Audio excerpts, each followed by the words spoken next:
The political situation in the country is getting more complicated and more interesting. And this complication is clearly confusing very many Kenyans. That's why I've always maintained here that Kenyans don't be in a hurry to attack. Don't be in a hurry to make a decision. Adopt a wait and see kind of an attitude for things to come out clearly before you make a decision. If you make hurried decisions right now, you'll find yourself supporting a group you never thought in your life you could even support. So let's just adopt a wait and see situation to see how things unfold. In this video, I want us to have a look at a survey commissioned by Mizani Africa through their X account. The survey is ongoing, but it can give us a rough feel on what Kenyans might be thinking, though it's not a scientific survey. About 30 minutes ago, Mizani Africa asked this question: if elections were held today, who would be your most favorite presidential candidate to vote for? Mizani Africa has given Kenyans 4 options: Dr. William Ruto, 35%, Kalonzo Musyoka, 13%, Jimmy Wanjigi, 8%, MORARA KEBASO, 44%. And from that survey, you are seeing I voted for MORARA KEBASO. I want us to dig deep into this for Kenyans to understand what's happening here and what this means. If you are watching us but you have not yet subscribed, subscribe, give the video a like. Let's proceed. Before we dissect that survey, in my yesterday's analysis, I stated very clearly that if Kenyans want to send William Ruto home come the next election, they have no option but to vote for this fresh blood, these new individuals. The old guards, the Kalonzos, the Rigathis, the Jimmy Wanjigis will not be able to send William Ruto home come the next election. And when I say that, I'm not supporting William Ruto. I'm just saying the truth the way I'm observing it from where I sit. If Kalonzos and the Rigathis will be the main candidates opposing William Ruto, then Kenyans will just go back to their ethnic cocoons and they'll vote along ethnic lines. And from what we are currently seeing, if the situation remains the same, or rather if the status quo remains the same, Raila might work with William Ruto. And in the event Raila Odinga works with William Ruto, and we have the usual faces, the likes of Kalonzo's Rigathis, opposing Ruto, Raila Odinga's support basis will, in a majority vote, support Ruto. And they will support Ruto not that they love him, but because of Raila Odinga. Yes, Kenya, we are heading towards the right direction as being directed by Gen Zs, but we are still not yet there. A time will come when Kenyans will not vote along ethnic lines, but that time has not yet come, but we are heading there. If these usual faces will be the faces challenging Ruto, Ruto will win that election. Let's now come to this survey by Mizani Africa.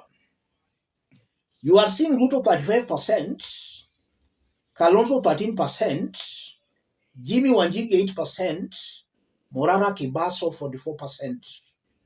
So Morara has taken an early lead. But the lead is not a landslide lead. Ruto is at 35, Morara at 44. William Ruto is currently at his lowest moment. So if he can get 35% at this lowest moment, then I'm seeing William Ruto's popularity will increase with the time as the Morara wave dies down. So I won't be wrong again to say that if the trend continues, then William Ruto, even from these polls that will be conducted in the coming months, will be topping those polls. Marala's wave will have gone down. But still, we are seeing clearly that Morara is ahead. And that's why yesterday I did state that if Kenyans are tired of a William Ruto's presidency, they must all rally behind Morara Kebaso. If Morara Kebaso will be a candidate, then his candidature will in one way or the other kill tribalism. Morara's candidature will kill tribalism. And it will only kill tribalism if the likes of Kalonzo's Rigathis all support him. But will they support him? Chances are very high they will not support Morara Kebaso. So we might have a three-horse race: Ruto, Morara or any Gen Z, and then Kalonzo and his team, the Rigathis and whichever. So the opposition vote will split and William Ruto will emerge the winner. I know it's very painful, ladies and gentlemen, but I'm saying that's what will happen. So if Kenyans are serious, if Kalonzo and his team are serious, they must all rally behind Morara Kebaso. That should be the discussion. Let Kalonzo, let Rigathi or any other person, let them swallow their pride and support a Gen Z or somebody who will be supported by the Gen Zs. That's what I'm seeing here, ladies and gentlemen. And again, if you look at these polls, Kenyans do forget things very, very fast. Kenyans will even forget that William Ruto killed some Gen Zs, and they'll start supporting him. That's why I believe Kenyans deserve bad leadership. If somebody like Raila Odinga, Kenyans can start attacking that's a betrayal, then you can just see clearly how ungrateful Kenyans can be. This is not the first time Raila has entered into any handshake. And if you are a keen observer of Kenya's politics, those handshakes Raila Odinga has been entering in have advanced the democratic ideals in the country. And I've been explaining all those in this platform. So Kenyans made a mistake by attacking Raila Odinga. The moment Kenyans attacked Raila Odinga, Raila supporters got angry and some started supporting Ruto. How I wish Kenyans could have not lost focus. Their focus ought to have been on William Ruto and on his government, not Raila Odinga. Kenyans must be strategic, but all is not lost. Kenya should channel their focus on Ruto and on his government.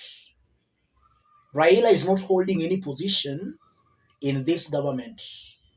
Attacking Raila Odinga is completely missing the point.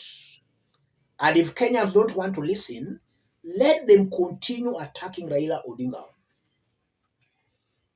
In a matter of months, those attacks will have built William Ruto. And Kenyans will ask themselves, where did we get it wrong?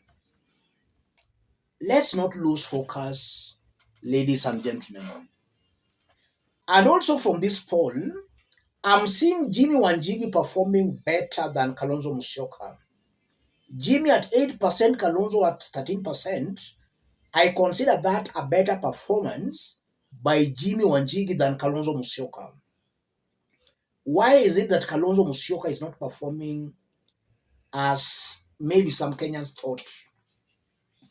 Kalonzo made a very big blunder by embracing Rigathi Gachagua.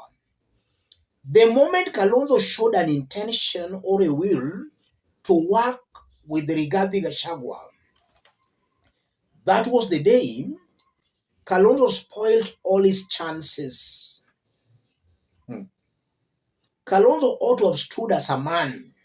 He ought to have campaigned as Kalonzo Musyoka. He could have performed far much better than being seen to be embracing Rigathi Gachagua. But it's not yet late. Kalonzo can still redeem himself. But he showed a very bad picture by being seen to be desperate to work with the Rigathi Gachagua. Somebody who has been talking of a shareholding government. Somebody who has been the face of impunity in William Ruto's government. That's the person Kalonzo has been embracing. So that can explain why he's not performing any better. Let me stop it there, ladies and gentlemen. In case you're watching us, but you have not yet subscribed, subscribe, give the video a like. Let's meet in our next analysis. Thank you. God bless you. God bless Kenya.